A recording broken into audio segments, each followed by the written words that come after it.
श्री गणेशाय नमः. आतापर्यंत आपण मेष ते मकर अशा 10 राशींचे वार्षिक भविष्य पाहिले आहे. आज आपण कुंभ राशीचे वार्षिक भविष्य पाहणार आहोत. कुंभ राशी स्वामी न्यायाची देवता शनी महाराज आहे. वेदस्य निर्मलय चक्षुर ज्योतिष शास्त्र मनुत्तमम. असे म्हणतात की ज्योतिषशास्त्र हे वेदांचे निर्मळ आणि उत्तम डोळे आहे. ज्योतिष केवळ भविष्य नाही, ते एक मार्गदर्शन आहे. ज्योतिषशास्त्र मार्ग दाखवेल, पण लक्ष्यापर्यंत तुम्हाला स्वतःलाच जायचे आहे. चला तर मग कुंभ राशी कशी तयार होते ते पाहूया. धनिष्ठा नक्षत्राचे तिसरे व चौथे चरण, शततारका नक्षत्राचे 4 चरण व पूर्व भाद्रपदा नक्षत्राचे पहिले व दुसरे चरण मिळून कुंभ राशी तयार होते. नक्षत्रातील ताऱ्यांनी तयार झालेल्या व आकाशात प्रत्यक्ष दिसणाऱ्या खांद्यावर रिकामा कुंभ घेऊन उभा असलेल्या मानवाच्या आकृतीस कुंभ राशी असे म्हणतात. संशोधक वृत्ती, संग्राहक वृत्ती, ज्ञानपिपाचा, धारणशक्ती, अलौकिक स्मरणशक्ती, लोकोत्तर बुद्धिमत्ता, वक्तृत्व, परोपकार वगैरे श्रेष्ठ गुण निसर्गतःच कुंभ राशीमध्ये असतात. जन्मकुंडलीत सिंह राशीत असणारा कोणताही ग्रह कर्तृत्वास पोषक असतो.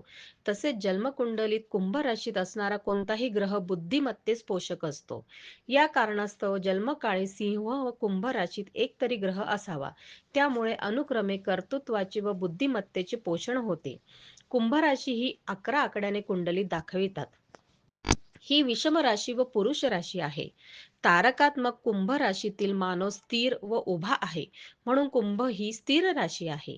ही वायुतत्वाची राशी असल्यामुळे कुशाग्र बुद्धी, संशोधक वृत्ती, प्रामाणिकपणा हे वायुतत्वाचे सर्व गुण या राशीत आढळतात. चला तर मग पाहूया कुंभ राशीला 2026 हे वर्ष कसे असेल. कुंभ राशीला साडेसातीचा तिसरा टप्पा सुरू आहे. 2027 मध्ये कुंभ राशीची साडेसाती संपत आहे. आपले कर्म चांगले असेल तर शनी महाराज जाता जाता चांगले फळ देऊनच जाईल. जानेवारी ते मार्च दरम्यान आरोग्य कसे असेल हे पाहूया. शरीर प्रकृतीच्या निमित्ताने नेहमी जेवणा खाण्याची तक्रार चालू राहील. दातांचे दुखणे उद्भवेल. शरीर प्रकृती अशक्त राहील. घशासंदर्भात त्रास होतील. प्रवास करताना जपून करा. पुढे आर्थिक स्थिती पाहूया. द्वितीयेश गुरु तुमच्या पंचम स्थानात बौद्धिक राशीत आहे. त्यामुळे विद्या व्यासंग व मित्रकार्य यात द्रव्याचा खर्च होईल. धनही पुष्कळ मिळते. व्यावसायिक मोठे आर्थिक लाभ होण्याची शक्यता आहे. राजकीय व्यक्तीकडून लाभ. उधार उसनवारीचे व्यवहार जपून करा. वडिलार्जित इस्टेटचा उपभोग घ्याल. करिअर व व्यवसाय पाहूया. तरुणांना या काळात मोठ्या संधी उपलब्ध होतील. मान सन्मान मिळतील. फेब्रुवारीच्या दरम्यान व्यावसायिक यंत्रे, वाहने आणि कामगार इत्यादीतून त्रास होऊ शकतो. उत्तरार्ध राशीतील बुध शुक्राच्या भ्रमणातून तरुणांचा आत्मविश्वास वाढवेल. तरुणांना विशिष्ट छंद व उपक्रमातून मोठे यश मिळेल. विद्यार्थ्यांना शिक्षणासाठी चांगला काळ आहे. खेळाडूंना यश मिळेल. पुढे कौटुंबिक सौख्य पाहूया.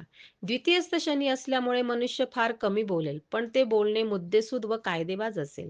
वैवाहिक जीवनात मोठा आनंद साजरा कराल. घरात मनासारख्या घटना घडतील.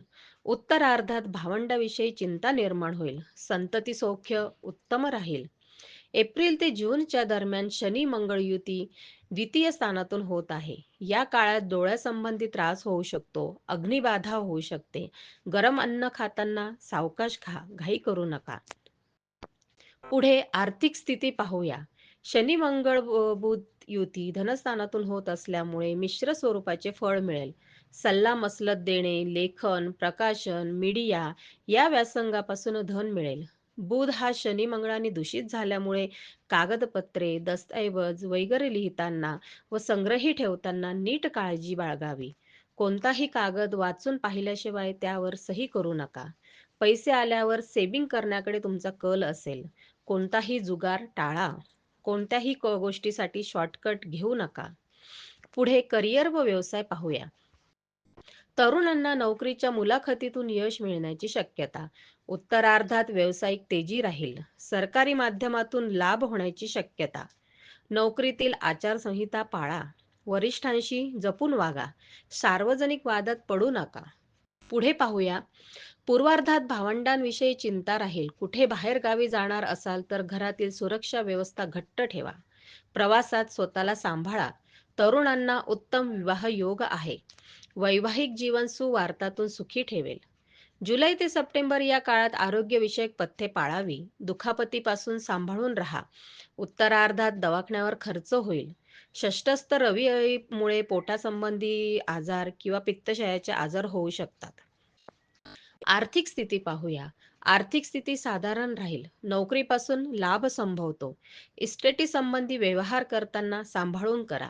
उत्तरार्धात ग्रहमान परिस्थितीजन्य साथ न देणारे आहे. भान ठेवून व्यवहार करा. सरकारी नियमांचे पालन करा.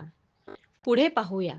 नोकरीतील चिंता दूर होईल. उत्तरार्धात शुभग्रहांच्या पार्श्वभूमीवर व्यावसायिक आर्थिक कोंडी सुटेल. ओळखी मध्यस्थीतून कामे होतील.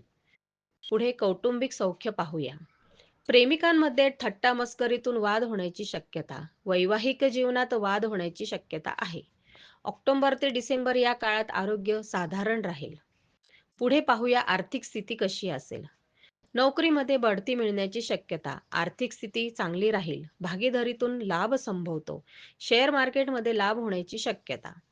पुढे पाहूया. कलाकारांना भाग्योदयाचा काळ असेल. नोकरीत प्रशंसा पात्र व्हाल.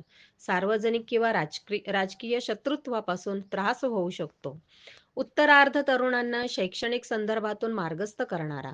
बुद्धजीवी मंडळींना उत्तम ग्रहमान राहील. नवे उपक्रम यशस्वी होतील. विशिष्ट स्पर्धा परीक्षेतील यश जीवन मार्गस्थ करेल. कौटुंबिक सौख्य पाहूया. या काळात मुलांविषयी चिंता दूर होईल. घरात धार्मिक कार्य घडतील. तीर्थक्षेत्रांना भेट द्याल. वैवाहिक जीवन आनंददायी राहील. ही होती कुंभ राशीसाठी 2026 हे वर्ष कसे असेल याविषयी सविस्तर माहिती.